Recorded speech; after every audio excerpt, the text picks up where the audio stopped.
अस्सलाम वालेकुम, आप देख रहे हैं डॉन न्यूज़। मैं का मेज़बान अब्दुल गफ्फार पुराम रिप्ले के एक और एपिसोड के साथ। और पाकिस्तान सुपर लीग का जनाब तीसरा रोज़ और 3 मैचेस के रिजल्ट हमारे सामने आ गए।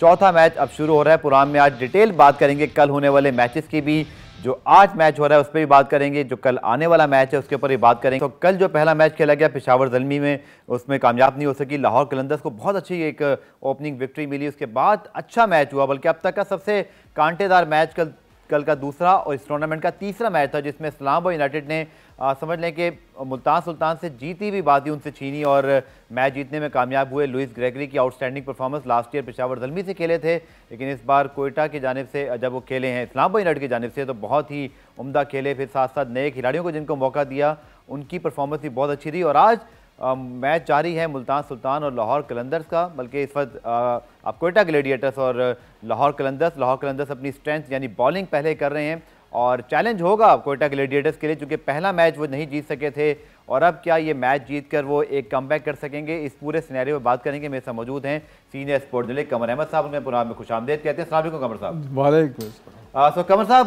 पहली जीत किसी भी टूर्नामेंट में और फिर T20 लीग्स में, और जीत और हार दोनों बड़ी मायने रखती है। लाहौर जीत कर आई है आज पहला मैच, बॉडी लैंग्वेज भी उनकी बड़ी जबरदस्त दिखाई दे रही। कोयटा पहला मैच हार गए थे, but still a long tournament, तमाम टीमों को 10 मैच खेलने हैं, but I think definitely Quetta would want to win this match particularly, क्योंकि अगर वो आज का मैच जीतते हैं तो फिर वो अपना कहते हैं खाता खोलेंगे इस टूर्नामेंट में। तो very important match for Quetta.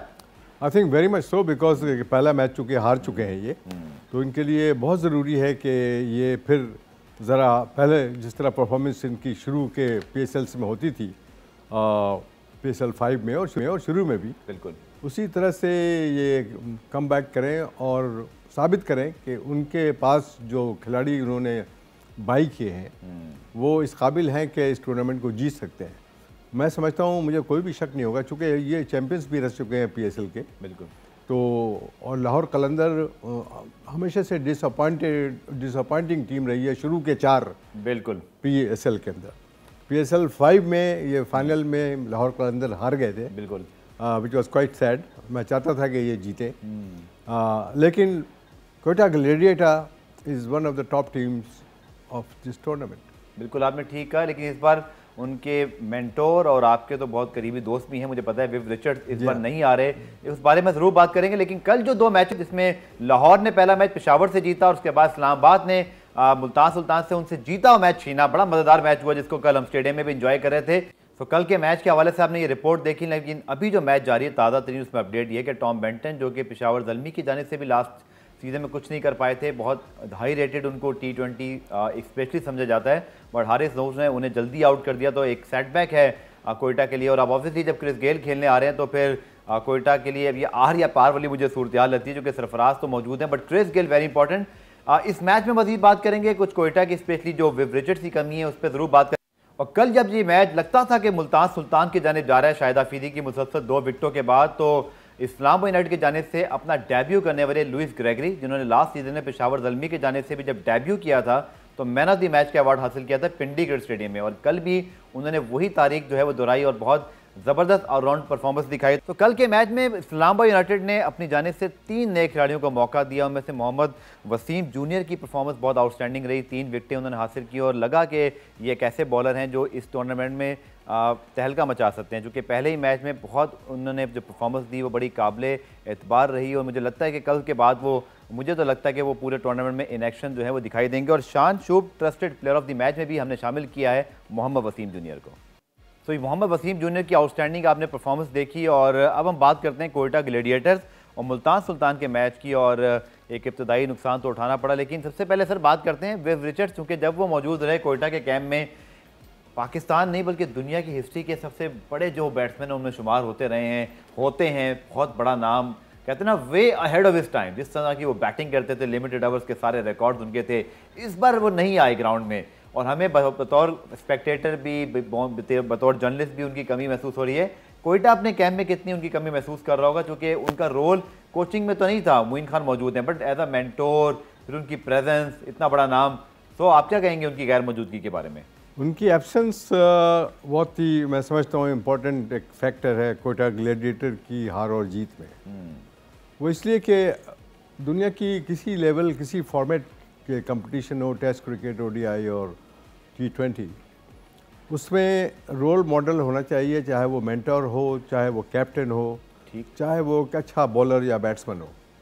मैं समझता हूँ कि जब से सर विवियन रिचर्ड्स का कनेक्शन रहा है कोयटा ग्लैडिएटर की टीम से, इनकी कामयाबी का सबक एक बहुत बड़ा फैक्टर उनकी प्रेजेंस ड्रेसिंग रूम में थी कि दुनिया का एक कितना बड़ा cricketer, one of the greatest batsman that I have seen, मेरी नज़र में, बिल्कुल वो जब जो वाइब उसकी और बॉडी लैंग्वेज ड्रेसिंग रूम में जूनियर लड़कों के साथ, सीनियर लड़कों के साथ, टीम के मैनेजमेंट के साथ, वो बहुत ही ज़बरदस्त एक फैक्टर था कोयटा ग्लैडिएटर की कामयाबी में। मैं समझता हूँ कि उनकी एब्सेंस को, जो भी वजह है उनके ना आने की, बहुत ही लोग मिस करेंगे कोयटा ग्लैडिएटर की टीम। बिल्कुल आपने ठीक कहा, और स्पेशली जब वो विकेट गिरने के बाद, चौके छक्के लगने के बाद जिस तरह मोटिवेट कर रहे होते थे लास्ट सीजन तक, वो बहुत देखने से ताल्लुक रखता था। सबसे बड़ी बात कि डैरन सैमी की बात कर लें, विव रिचर्ड्स की बात कर लें, शेन वॉटसन, ये वो लोग हैं जिन्होंने कहीं ना कहीं, किसी ने लिमिटेड ओवर्स में, किसी ने टेस्ट में इम्पैक्ट डाला हुआ था। और इसी इम्पैक्ट के बारे से हम ज़रूर बात करेंगे कि इनकी जब PSL और पाकिस्तान क्रिकेट से कनेक्टिविटी पूरी दुनिया पे जाती है टीवी स्क्रीन के ज़रिए, तो कितना बड़ा रोल भी प्ले किया। और अब तो इंटरनेशनल क्रिकेट पाकिस्तान में आ रही है, इन सब जो फॉरेन स्टार्स हैं इनका बहुत कंट्रीब्यूशन है इसके अंदर PSL की वजह से। इसको फर्दर डिस्कस करेंगे इस ब्रेक के बाद।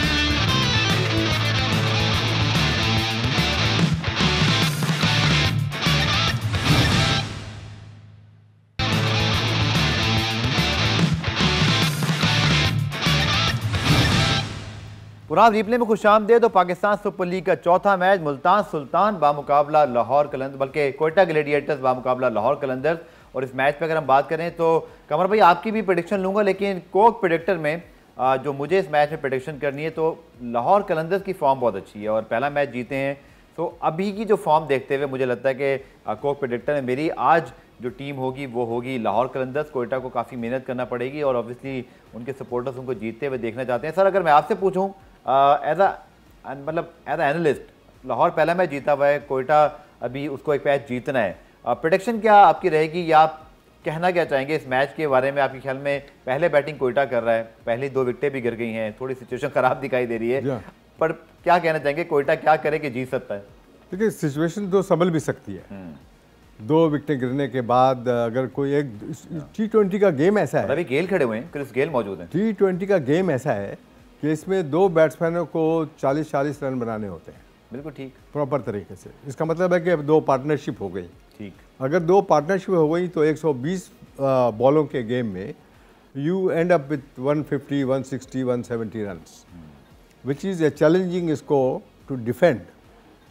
कोयटा ग्लैडिएटर में ये एबिलिटी तो है कि वो रिवर्स कर सकें अपने कोलैप्स को। ग्लैडिएटर्स उनका नाम भी है, वो खेलते भी उसी स्पिरिट से हैं। तो I will go for Quetta gladiator no matter उनके 2 विकेटें गिर गई हैं। चलें, मेरी प्रेडिक्शन भी आपके पास आ गई, कमर भाई का एनालिसिस भी आ गया, बट दोनों टीमों के पास चांस मौजूद है। वेरी फेयर टू से, क्योंकि अभी मैच शुरू हुआ है और देखते क्या हुआ है। और 12 सेगमेंट जो है शान शुभ ट्रस्ट तो मस्ट है, और इसमें जो ऑब्वियसली मोस्ट ट्रस्टेड प्लेयर हो सकता है, उनको मैं आज जो मेरे ख्याल में हो सकते हैं वो मोहम्मद हफीज़ हैं, क्योंकि उनकी जो रीसेंट फॉर्म है वो बड़ी आउटस्टैंडिंग है इंटरनेशनल लेवल पे भी। और ये कहना पड़ेगा कमर भाई कि हफीज़ का जो री इमर्जेंस है लिमिटेड ओवर्स में, स्पेशली T20 में सबसे ज़्यादा रन बनाए, 150 का स्ट्राइक रेट, तो लाहौर कलंदर्स के लिए बहुत इंपॉर्टेंट प्लेयर रहेंगे इस मैच में भी जब वो चेस करने जाते हैं पूरे टूर्नामेंट में, बिकॉज बहुत ज़्यादा एक्सपीरियंस है उनके पास, प्रेशर सिचुएशन से निकालना जानते हैं। लाहौर कलंदर्स उन्हें कप्तान भी नहीं बनाया, सोहेल अख्तर कप्तान है, तो प्रेशर से भी उनको बिल्कुल फ्री रखा है।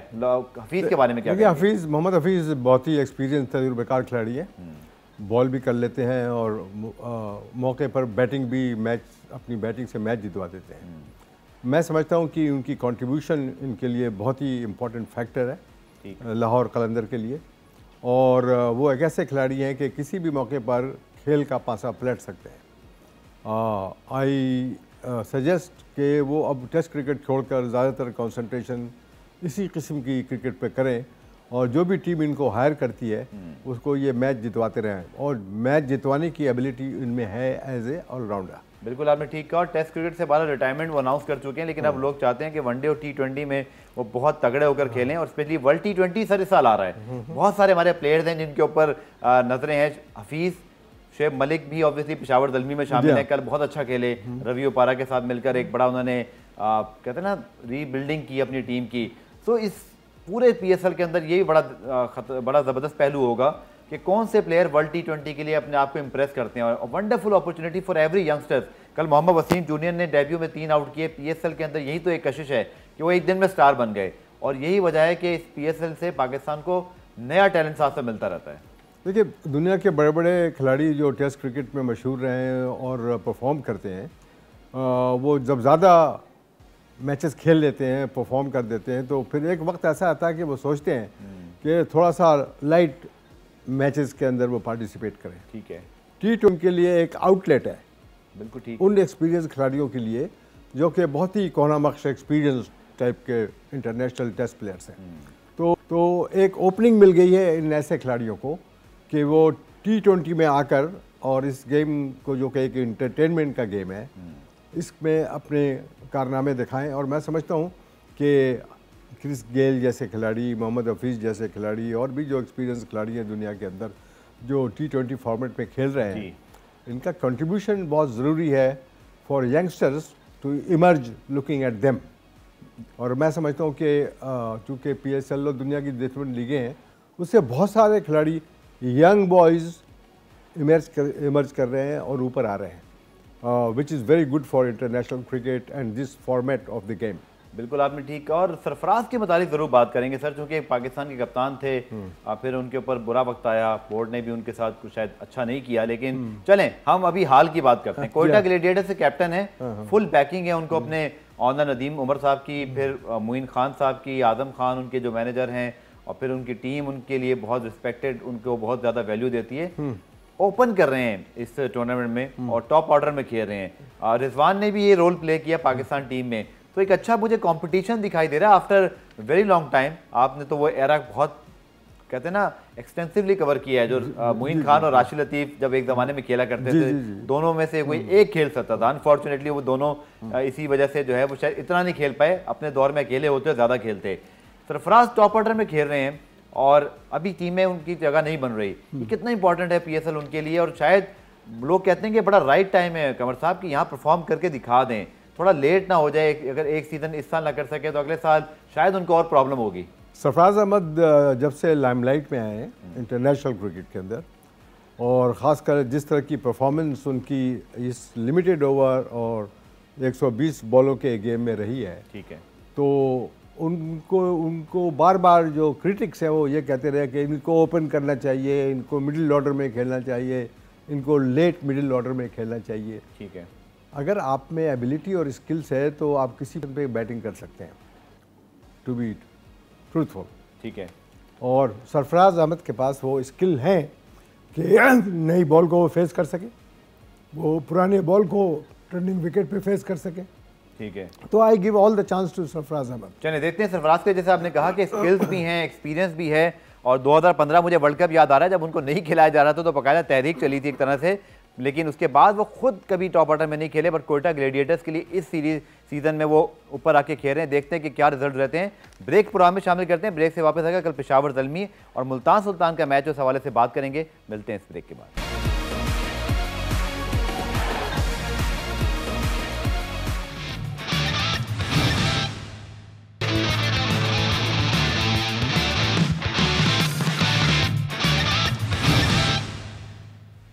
कुरान रिप्ले में खुशामदेद। पाकिस्तान सुपर लीग का चौथा मैच और क्रिस गेल इस वक्त जो है वो क्रीज पर हैं और अभी छक्का लगाया तो उनकी बैटिंग देख के वैसी एनर्जी आ जाती है, और जो शख्स हमें अब बल्कि शख्सियत हमें टेलीफोन लाइन पे ज्वाइन कर रहे हैं उनसे बात करके हमेशा एनर्जी आ जाती है। और तो वो ऑब्वियसली PSL पे इस बार तो मुझे पूछता हूँ कि इस बार क्यों नहीं है, बट फ़खर आलम साहब हमें ज्वाइन कर रहे हैं। कमर अहमद साहब तो स्टूडियोज़ में ही। फ़खर भाई, आपका ट्वीट देखा गवादर क्रिकेट के हवाले से, आपकी वीडियो ने पहली तहलका मचाया, आप अभी वहाँ होकर भी आए।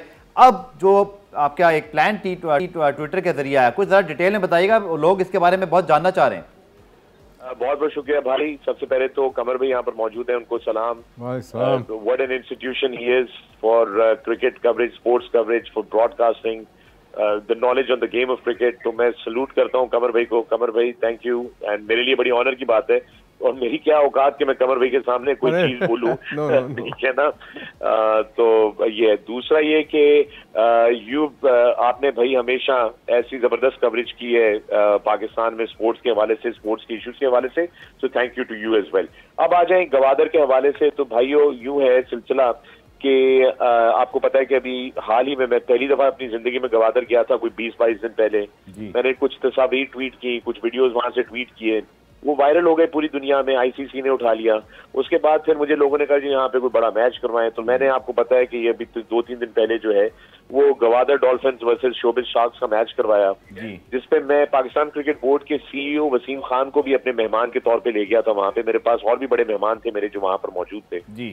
मेरा मकसद था कि वसीम खुद जाकर देखें। उन्होंने वहां पर सिर्फ यही नहीं, उनको मैंने शोबिज शार्क्स का कप्तान भी बनाया, वो खेले, उन्होंने बड़ी जबरदस्त बैटिंग की। वो इतना मुतासर हुए लोकेशन से का फखर, मैं पहले सोच रहा था कि ये कितना ही खूबसूरत होगा, but I am just completely blown away कि ये तो ऐसी जबरदस्त जगह है, इसको तो हमें कुछ करना पड़ेगा। मैंने कहा यार you must make an announcement, you must do something. मेरी कोशिश थी कि एचबीएल का कोई मैच आ जाए, पीएसएल का इस दफा का, लेकिन चूंकि स्टैंडर्डाइजेशन का इशू है पीसीबी के और आईसीसी के, अभी ग्राउंड के अंदर कुछ चीजें हैं जो कुछ कमी बेशी है, जिसको कि इंशाल्लाह अब चूंकि इसको हम मेन स्ट्रीम ले आए हैं, कि मेन स्ट्रीम हो गया है, तो अब इसके अंदर ये चेंजेस आएंगी।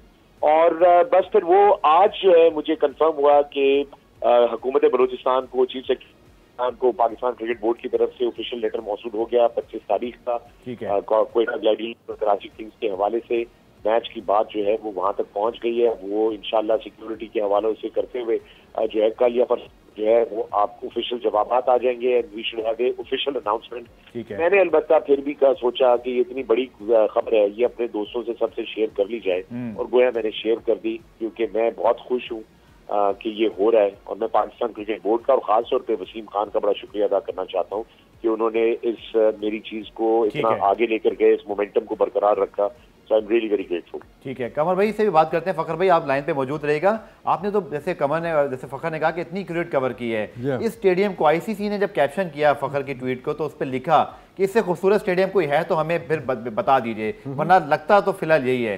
तो फखर की कोशिशें, पीसीबी का वहाँ पर सपोर्ट करना, सीईओ खुद वहाँ चल के गए, वसीम खान खुद वहाँ पे खेले भी, तो ये पाकिस्तान की टूरिज्म के लिए हम बहुत बात करते थे, स्पेशली नॉर्थ के हवाले से, बट ये तो एक और एवेन्यू खुल गया। और थैंक्स टू फखर वीडियो से पहले पेशावर दलमी भी वहाँ ट्रायल्स करके आया था। तो ये तो बहुत पॉजिटिव है, क्रिकेट प्लस हमारी टूरिज्म, कितना खूबसूरत मुल्क है। और ये स्टेडियम, मैं ख्याल में कमर भाई भी बात हम कर रहे थे ब्रेक से पहले, और कमर भाई जाना चाहेंगे इस स्टेडियम में भी, आप क्या कहेंगे? चूँकि इतनी खूबसूरत जगह है कि यकीन नहीं आता कि ये स्टेडियम पहाड़ों के दामन में कहाँ से एकदम से ये ब्यूटी और एक ग्रीनिश किस्म की सारी आउटफील्ड। देखिए ये 450 टेस्ट जो मैंने कवर किए हैं, उसमें मुझे अपॉर्चुनिटी ये मिली कि मैं दुनिया के तकरीबन सारे बड़े बड़े ग्राउंड जो कि इस वक्त इन ऑपरेशन है, ठीक है, वो मैंने देखे हुए हैं। जी हाँ। एक से एक खूबसूरत ग्राउंड वेस्ट इंडीज़ के और साउथ अफ्रीका के और न्यूजीलैंड के, आप जहाँ की बात करें, ठीक है। तो एक किताब छपी थी 15 साल पहले इंग्लैंड में, famous grounds of the cricketing world. ठीक, वो स्टीव वॉ, डेविड गावर और हम सब ने उसमें कंट्रीब्यूट किया था, जिसमें नेशनल स्टेडियम के बारे में मैंने लिखा था। ठीक है। मैं समझता हूँ कि जो सीनिक ग्राउंड्स दुनिया के मैंने देखे हैं, उनमें नंबर 1 मैं हमेशा देता रहा हूँ साउथ अफ्रीका में केप टाउन के न्यूलैंड्स को। ठीक है। लेकिन जब मैं ग्वादर के ग्राउंड की पिक्चर्स देखता हूँ और फ़ख्र आलम की जो क्लिप्स देखता हूँ, तो मैं बड़ा फैसिनेट होता हूँ, और मेरी तबीयत ये करती है कि यार क्या काश के यहाँ पर इंटरनेशनल मैचेस हों। बिल्कुल। और ये जो बात की है ना कमर भाई ने, फ़ख्र भाई, ऑब्वियसली एक स्टेप आपने ले लिया, दूसरा स्टेप ऑब्वियसली पीएसएल हल्के कराची किंग्स की जानिब से कुछ उनका मैसेज आया था कि शायद अभी इसकी ऑफिशियल अनाउंसमेंट होना बाकी, बट आई नो कि फ़ख्र अगर कोई काम कर रहे हैं तो ये करके ही छोड़ेंगे, इतना मुझे पता है। तो फ़ख्र, इंटरनेशनल मैच का ख्वाब देखा जा सकता है इस ग्राउंड पर? पहले तो मैं ये बताना चाहूँ कि क्वेटा ग्लैडिएटर्स ने अपने ऑफिशियल ट्विटर अकाउंट से मेरा ट्वीट रीट्वीट करके उसको जॉब हाफ डन, अब हाफ रह गई। जी, और कि कराची किंग्स के सलमान इकबाल ने भी जो है वो इसी खबर को ट्वीट करके इंशाल्लाह कह दिया है कि होगा ये मैच। तो दोनों तरफ की से अनऑफिशियली, चूंकि वो भी एक तरीकाकार होता है, मैं चूंकि प्राइवेट आदमी हूँ मैं तो ये कर सकता हूँ, इनको जरा ऑफिशियली हर चीज को लेकर करना होता है।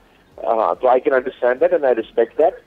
लेकिन मैं जो हूँ ये कहना चाहता हूँ कि इंशाल्लाह इस मैच के बाद पीसीबी चूंकि वहां पर खुद एक्टिवली इन्वॉल्व होगी, उनके टेक्निकल लोग, क्यूरेटर्स जो है वहां पर उनको बताएंगे कि क्या वहां पर इम्प्रूवमेंट्स करनी है, तो वहाँ की इंतजामिया जो है इस ग्राउंड की अब जो चेंजेस हैं उनके ऊपर काम करेंगी। पेविलियन के साइज बड़े होने हैं, क्योंकि पेविलियन बहुत छोटी हैं, वो बड़े होंगे।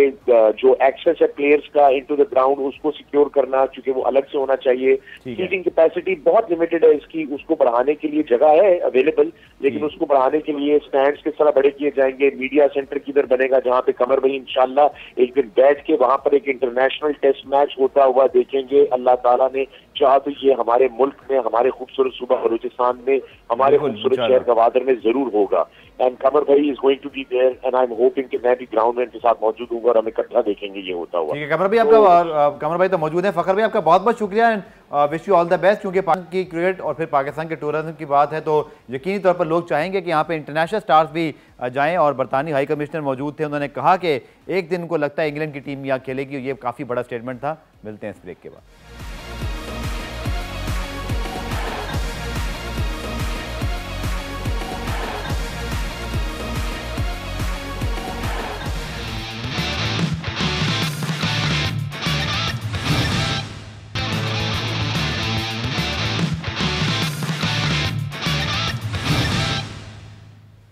तो जनाब कराची के नेशनल स्टेडियम में गेल स्टॉम्प्ड वेल एंड ट्रूली अलाइव, क्योंकि इस वक्त 2-3 छक्के लगा चुकी हैं और अगर मुझे लगता है कि 5-6 ओवर रुक गए तो बहुत ज़बरदस्त किस्म की बैटिंग उन्होंने दिखा देनी है, जिसका हम सब इंतजार करें। लाहौर कलंदर्स को अभी से कुछ टेंशन मुझे दिखाई दे रही है, बट गेल और सरफराज की बड़ी अच्छी पार्टनरशिप जारी है। साथ साथ पेशावर ज़ल्मी ने आज प्रैक्टिस की, कराची किंग्स की प्रैक्टिस हुई।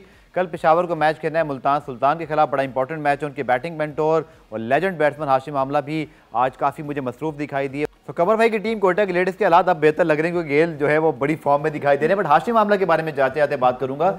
लेजेंड जिन्होंने ना सिर्फ अपनी परफॉर्मेंस बल्कि अपने कैरेक्टर, अपने उनकी जितनी भी पर्सनैलिटी रही। पेशावर ज़ल्मी में हैदर अली हैं, काफ़ी यंग प्लेयर हैं। तो इस PSL का कमर भाई सबसे बड़ा फ़ायदा ये कि लेजेंड बैट्समैन, इससे पहले विफ अगर साथ थे कोयटा के, हाशिम साथ हैं ज़ल्मी के।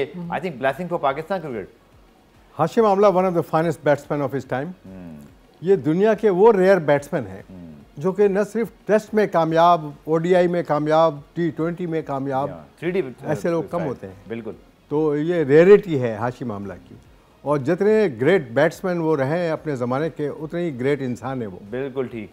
और पाकिस्तान में बड़ी पॉपुलैरिटी भी इसी वजह से। कमर भाई हमेशा की तरह वक्त कम है, वरना बहुत सारी बातें और मजीद करनी थी। आपका बहुत बहुत शुक्रिया। और आज का मैच कौन जीतेगा, आज रिप्ले के हैशटैग के जरिए मुझे आपने जरूर बताना है। और मेरी प्रेडिक्शन तो आज थी लाहौर कलंदर के साथ, पर कोयटा भी बहुत अच्छा खेल रहा है, लगता है बहुत एक ज़बरदस्त मैच होगा। इस मैच पे कल बात करेंगे और साथ साथ जो कल मैच हो रहा पेशावर और मुल्तान का, उस पर भी कल लाइव एनालिसिस करेंगे। प्रोग्राम रिप्ले आज देखने का शुक्रिया। कल दोबारा से मुलाकात होगी, तब तक के लिए अल्लाह हाफिज़।